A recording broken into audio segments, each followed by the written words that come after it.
The culture of Misty Albion is truly rich in literary works and cult characters whose roots go deep into the distant past.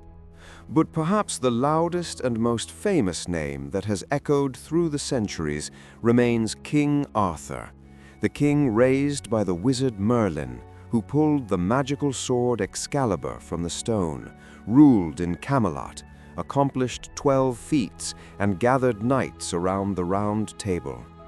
We're all familiar with this story, right? Of course, we won't retell it today, just as we now have hundreds of film adaptations and interpretations of this epic. In past centuries, various authors wrote more and more poems, compositions, and perhaps even fanfics about Arthur, which also became bestsellers. One could say the Arthurana was the first media franchise. But where did he come from?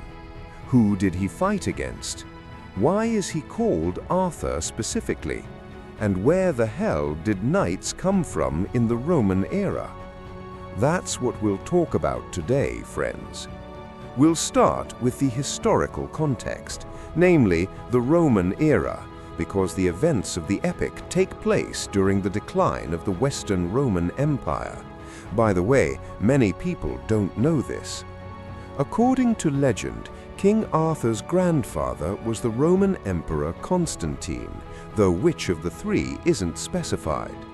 It could be Constantine I of the 4th century, who adopted Christianity in the empire, moved the capital to Constantinople, fought in Britain, and was proclaimed emperor in modern-day York. There's even a statue of him there.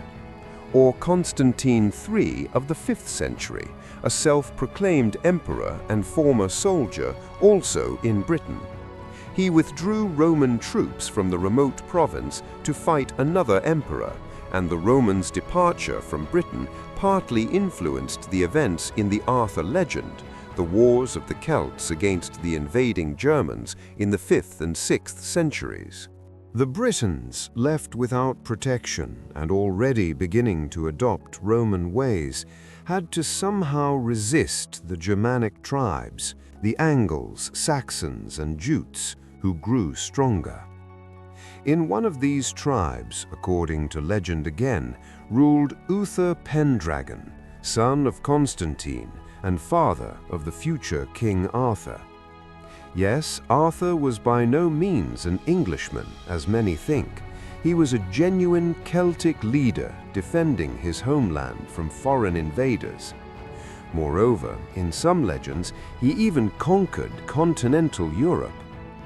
Most likely, Arthur himself is an older mythical character for the Celts. Different authors associate him with the bear goddess Artio, or Bran the Blessed, the mythical guardian of Britain. Myths about him were passed down orally for generations until around the 6th and 7th centuries, when he was first mentioned in the poem Yagodadin as a legendary and brave warrior. The first known legend about him, from roughly the same time, Pre-Deu Anon, tells of Arthur's raid into the other world, Anon. There were plenty of such legends. They were pagan and not directly connected to each other. As you understand, there was no Camelot, Merlin, Excalibur, or Round Table back then, not even a trace. Knighthood as a phenomenon didn't exist yet either. To be precise, Merlin existed, but he had no connection to Arthur. And Arthur's image doesn't align at all with modern romantic ideas. He was a thoroughly pagan leader who killed enemies, ravaged churches, and burned cities. We don't find such an image appealing now, but the Celts of the 5th century didn't think so. Of course, there are some connections: descent from Uther, or the magical sword pulled from the stone, though that wasn't Excalibur yet.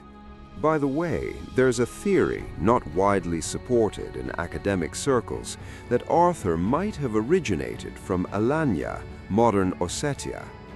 This interpretation appeared in the 2004 film adaptation of the legend. It's explained by the fact that Roman legions stationed in Britain at the time were transferred from Eastern Europe, where many Alans, Sarmatians, and other locals served. The legend of King Arthur took on a more or less modern form only in the 12th century in the chronicle Historia Regum Britanniae, History of the Kings of Britain, written in Latin by the English cleric Geoffrey of Monmouth. This chronicle was presented as a historical document, though today it's completely debunked. All the attributes we know today appeared there, but they weren't invented from scratch. They were taken from other Celtic legends. Thus, Merlin was originally an independent character, a wise advisor to the king who died on a campaign. Then, in despair from guilt, Myrdin goes into the forest and becomes a hermit, eventually merging with the forest. Later, this fairy tale being turned into the wizard Merlin we know. Around the same era, knights began to be incorporated into the legend, each pulled from their originally independent stories. Boastful Kay, Gawain from the legend of the Green Knight, brave Lancelot, saintly Galahad, treacherous Mordred, Percival, Tristan, and others. This was a crossover on the level of the Avengers. No wonder the writings about the Knights of the Round Table became so popular. They resonated perfectly with the era of chivalry's heyday. It was then that the legend got its main MacGuffin, the Holy Grail, the cup from which Jesus drank at the Last Supper and into which his blood was collected at the crucifixion. The search for the Grail stands at the center of most adventures of the Round Table Order, and it's no coincidence. Other Christian innovations appear in the legend: the cult of the Fair Lady, demonic traits in Merlin, and a bunch of biblical illusions. Arthur's death at the hands of his betraying comrade and his repose in a fairy tale place with the promise to return and protect Britain is an obvious reference to the Second Coming. Originally, the tradition had no specific dates, only references to real events that could be interpreted however one wanted. At the same time, Arthur's tie to the Celts' fight against the Angles doesn't go away. Moreover, English kings adopted the title Prince of Wales, partly to justify claims to Welsh territories. Then, after the Wars of the Roses, the Tudor dynasty, which had Welsh roots among others, ascended the English throne. The Tudors used this, tracing their lineage back to that very Arthur.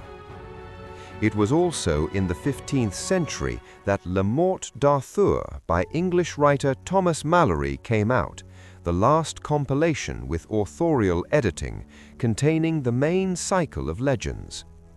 This book is the final version of the epic, after which no significant changes were made.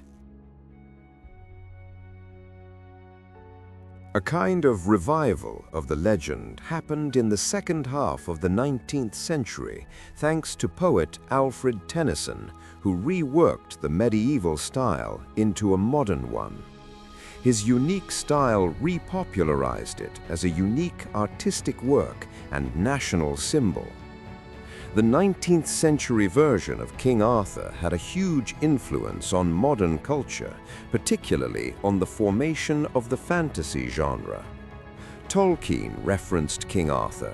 In Sapkowski's Witcher cycle, images of the Lady of the Lake and the Knights of the Round Table are present almost unchanged. The legend of King Arthur is truly a landmark and unique phenomenon. We won't try to figure out if Arthur really existed. That's a lost cause, because over 1,500 years the image has changed beyond recognition. Nevertheless, studying the legend more detailed and at least some of the adaptations will be very interesting. YouTube videos are great, of course, but if you're really interested in history, try touching it directly, the way our distant ancestors did, through the prism of art. See you soon, friends.